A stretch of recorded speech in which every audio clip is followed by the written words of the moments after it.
Hi, my name is Mary. Today FM plays the best music in Lambasa. Today FM rocks.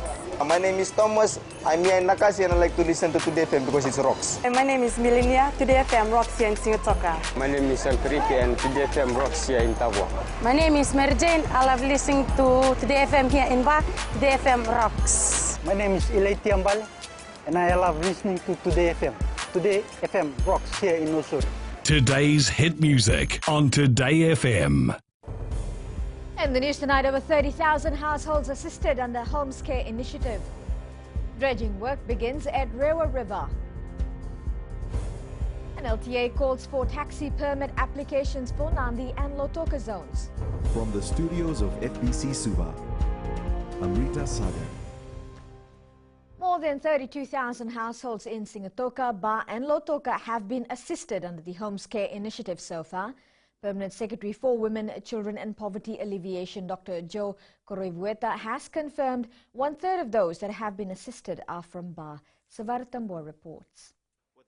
9,000 people in Lotoka are yet to receive their homes care assistance from the government, and Permanent Secretary Dr. Joe Koroivueta says arrangements have been made to ensure these pending applicants receive it. We have been advising the public that have come and have waited in the tent and in the queue that we only assist those who have houses and those that are tenants. And in the families where the combined income is less than 50,000, and there's also a team of audit that's doing, from the Ministry of Economy, that's doing spot checks on clients we felt would have defrauded. Dr. Koroivueta has also confirmed officers will work on the weekends to cater for Fijians that are yet to receive the assistance. However, the Fijian Competition and Consumer Commission is advising recipients to be cautious when using their cards. I understand they've been given substantial discounts on the prices. Now, as consumers, again, I reiterate that consumers must actually look at what you're buying and what you're paying for and get your maximum value out of that. Meanwhile, the ministry has revealed that they have received reports that some are taking advantage of the initiative by having more than one family member apply for the Homes Care Initiative. The team will be in Nandi next Thursday. Samara Tambua, FBC News. Meanwhile, into day 4 of investigation into traders who are taking advantage of the government's care program, and 28 businesses have already been found in breach of the law. The Joint Task Force has issued notices to 16 traders in the Central and Western Divisions in regards to the Homes Care Initiative. 12 businesses involved in the Farms Care Initiative have also been issued with similar notices. Officers from the Fijian Competition and Consumer Commission and Consumer Council are conducting snap checks. The initiative is aimed at assisting those Fijians affected by cyclones. Hence, the task force says they will not hesitate to take stern action against those found on the wrong side of the law. So if you give false information, it's a 20,000 up to 20,000 penalty. You get caught breaching the act, there's a up to 50,000 fine. And if you get charged and taken to court, there's a maximum fine of up to 250,000. So the penalties are quite tough because the issue is serious, and we want to make it clear to the businesses and to the consumers that both of you must exercise caution, must exercise care and responsibility in this entire exercise. The Waterways Ministry hopes to engage other contractors to be involved in the dredging of rivers around the country. Minister for Waterways Dr. Mahendra Reddy, while commissioning the dredging operations for Rewa River yesterday, says work will be undertaken from the Tonga River mouth to the Nisali River mouth. Savara Tambua with more. The work will involve dredging 40,000 cubic meters of silt from the river during the next 2 months. Catchments upstream are not able to absorb and hold as much water now as they used to hold before and absorb before. So there are catchments upstream in the mountains, watersheds. They absorb water, they hold water, but they're not able to absorb and hold water as much now as they used to hold before, because the catchments have changed due to deforestation, logging. The last dredging operation was done in 2010 to 2011, where 6.3 kilometers of the river was dredged by contractor China Railways and 1.5 million cubic meters of silt were removed. The minister says the removal of sediments from upper catchment and riverbed silt is very important. You can imagine the amount of capacity that will increase for Rewa River to hold water, and also while we're removing the silt material, it will improve the discharge into the sea. Mahendra Reddy says that the ministry is working towards ensuring they mitigate flooding in the country. Sabira Tambua, FBC News. The Land Transport Authority is now seeking applications for new taxi permits from the Nandi and Lautoka zones. These transport zones are Nandi 1, Nandi 2 and Lautoka 1, and this comes after the taxi permit freeze was lifted early this year. LTA says it will start receiving applications next week Thursday from the taxi permit processing centre within the authority's Lautoka complex. Board Chair Vijay Maharaj says those applying must ensure that they meet the requirements for the application. Interested Fijians who would like to apply for a permit can collect the application forms from LTA offices in Nandi and Lautoka from 28th May and can also access it online at www.lta.com.fj. The call for new applications of taxi permits from other zones will be advertised later. Still to come, hotels to strengthen discrimination policies. And New Zealand Navy to continue maritime patrols with Fiji. Stay with us.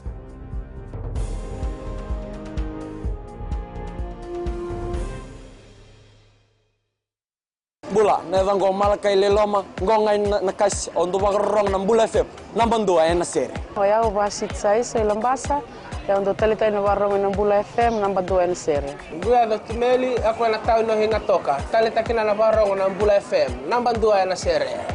Wana tuma ng Bula FM, nambang dua na sere naluan. Nevang go fane na tao no go singa toka, kita untuk talita ka ng Bula FM, nambang dua na sere. Bula FM, nambang dua na sere.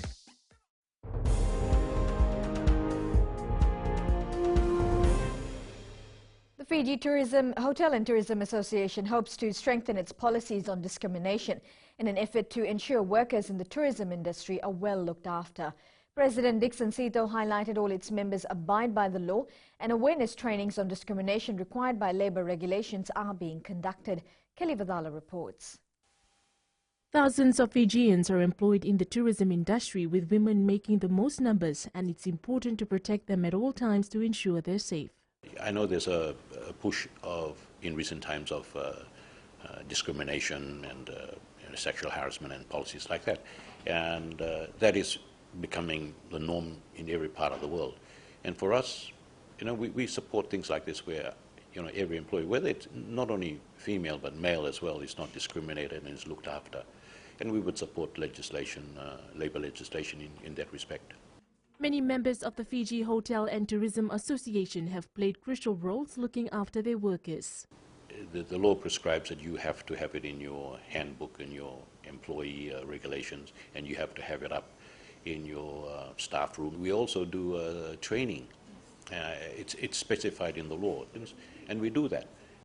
Meanwhile, FHTA Chief Executive Fantasha Lockington says there is a need for more tradespeople in the tourism industry. We've got a great education system, but perhaps some focus can be provided to ensuring that students understand where the needs are in terms of your job. If you're getting a degree, can you be sure that you're going to get a job following your attainment of the degree, and making sure that you understand what it is that the country needs of you. The tourism industry is Fiji's biggest foreign exchange earner and contributes more than 30% to our GDP. Kelly Vadala, FBC News. The New Zealand Defence Force is committed to assist Fiji patrol our exclusive economic zone of over 1.1 million square kilometres. They have deployed a Royal New Zealand Navy patrol vessel, HMNZS Taupo, to Fiji to conduct combined maritime patrols with their Fijian counterparts. Akasita Tale has more.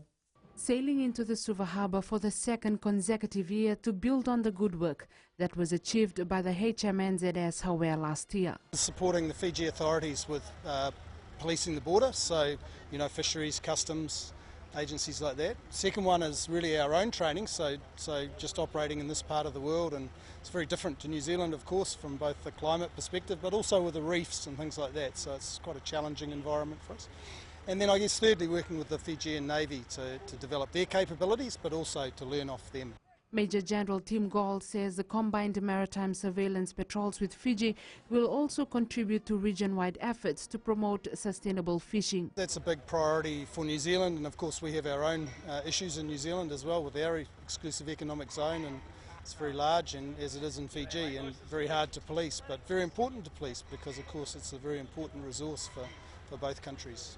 HMNZS Taupo's commanding officer, Lieutenant Benjamin Flight, says they hope to learn from their Fijian counterparts during the operation. I was fortunate enough to be up here last year, so we're expecting to find a lot of sometimes safety-related problems, not wearing life jackets or people not having the right licenses, and occasionally we might find people incorrectly recording fish catches. Major General Gall adds Fiji and New Zealand are committed to protecting valuable Pacific fishery resources. The HMNZS Taupo will also carry out training for Fiji Navy sailors and officers from the Fisheries Ministry and the FRCS. Ako si Tatali, FBC News. The Fiji Sugar Corporation is issuing advance warnings to farmers to refrain from burning sugarcane. Chief Executive Graham Clark says many may argue that this practice brings some short-term benefits in terms of decreasing harvest time. However, Clark says they do not encourage burning, as burnt cane deteriorates quickly and stimulates the conversion of sugar content into destructive compounds such as dextran and methanol. He says this adversely affects sugar recovery or tons of cane per ton of sugar and sugar quality. A US-based movie production that currently is filming Pearl of Paradise in Navua is saluting the raw local talents that have been roped in to be part of the film. Executive producer Michael Goldstein says around 96 locals are involved in the production of the $5 million movie. The executive producer of the Pearl of Paradise says Fijians are talented in acting and there's a bright future ahead of them. We actually have had a couple of speaking roles for local actors, and they've done wonderful. One of our key roles is a woman who actually has a lot of the secrets of the Pearl, and she was fantastic. Michael Goldstein says having the movie filmed in Fiji will also help them discover hidden talents, which can go a long way with proper training. Locals who are part of the production say this has been a really good experience. You're going everywhere, you're meeting different people, and you get a good glimpse of what goes on behind the television. From every movie I gain more experience. Yeah, that's what is a good thing to me, because I was new in this film industry. I didn't even know anything about it. The beauty of this job is that you learn something new every day. You're not in one location each time. For this one, we're moving locations. The Pearl of Paradise is a romantic movie based on a woman visiting Fiji for an adventure with a writer to search for the mythical blue pearl and falls in love. The movie is expected to be released in August in the United States. Catherine Krishna, FBC News. The University of the South Pacific welcomed Kokomo Island's executive chef Anthony Healy at the USP Laucala campus yesterday. Chef Healy presented his Doctor Dish program to the students and representatives present at the event. Healy says the Doctor Dish is a membership-based, supply-driven economic model for wild seafood. He also highlighted that Kokomo Island contributes to sustainable fishing with sustainable outcomes. In sports tonight, Suva beats Tavua.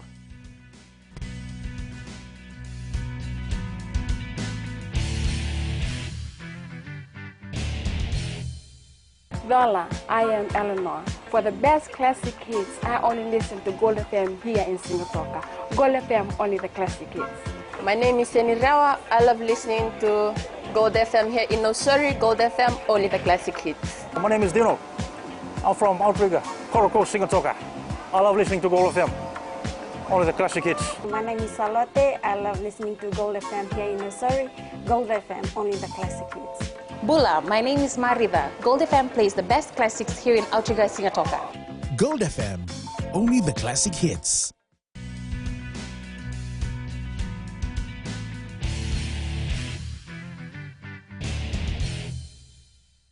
The Super Rugby side defeated Nathan Siri 29-21 in a hard-fought battle in round 5 of the Skipper Cup competition in Nalawai ground in Nathan Siri this afternoon.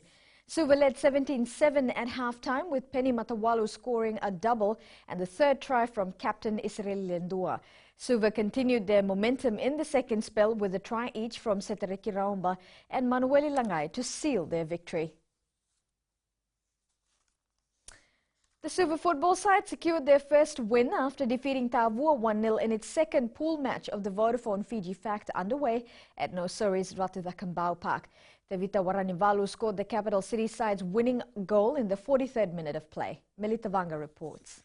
It was a great comeback for Suva as they were beaten by Lautoka 1-0 last night. Coach Tuka Tisam says Tavua gave them a really good game. One, but it was a good goal for us going forward from that. Yeah, Tavua a really tough side, I thought, with their defensive and counter-attacking.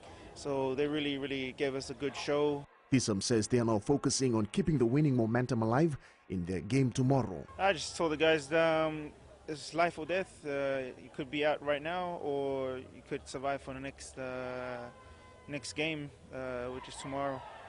So again, it's pressure football again tomorrow against Nandi. So yeah, the boys will be looking forward to make it to the semi-finals to get the win or a draw, or hopefully a win.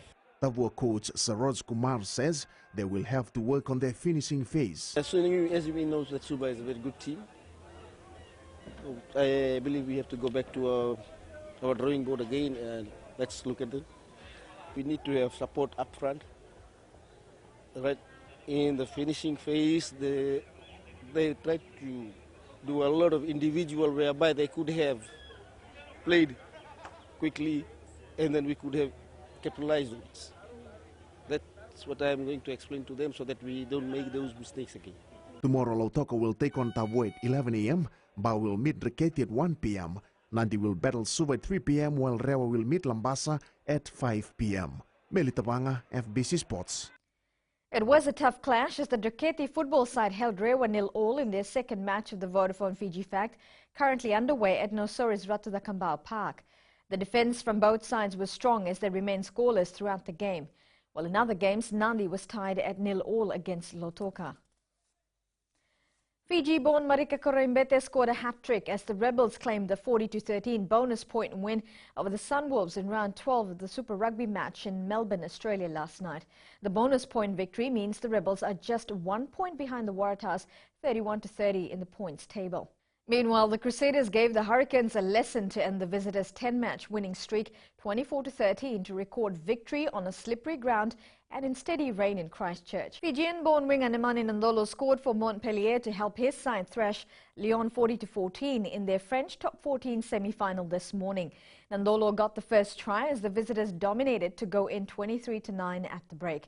This means Montpellier will meet the winners of tomorrow's second semi-final between Racing 92 and Cast.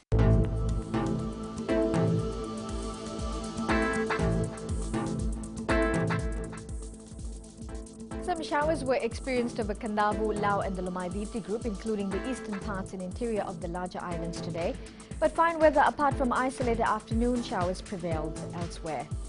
Taking a look in the west, cloudy conditions was experienced today and just the right weather to get those weekend errands sorted. Eastwards from Pacific Harbour to Suva, similar conditions prevailed with some sun in the morning. And up north, a cozy yet sunny one with light showers in forecast for tonight.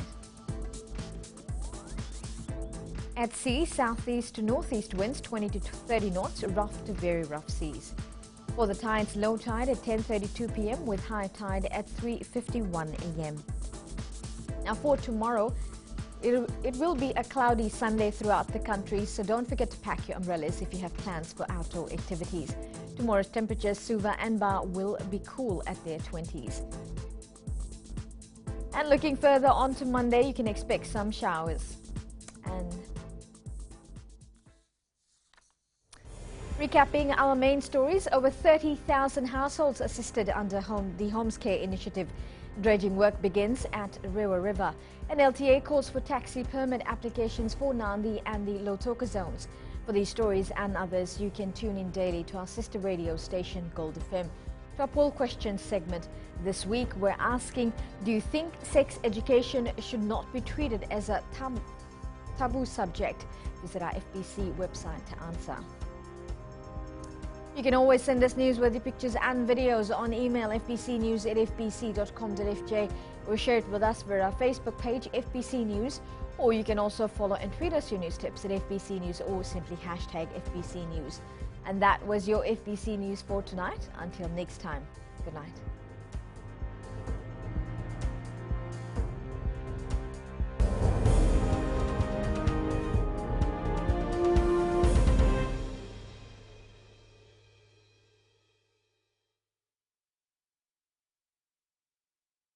Hi, I'm Jyotishma. I'm from Singatoka. I love listening to Mirchi FM. Mirchi FM is hot. Mirchi FM is #1. I'm Charlene Robert. Mirchi FM rocks in Lambasa. I'm Soname Nasori Jackson. Mirchi FM is hot. My name is Raymond Dutt. I'm in Baba Singh Alliance. Mirchi FM is hot in Lambasa. I'm Pritika from Jax Nasori. I love listening to Mirchi FM here in Nasori. Mirchi FM is hot. Mirchi FM, it's hot.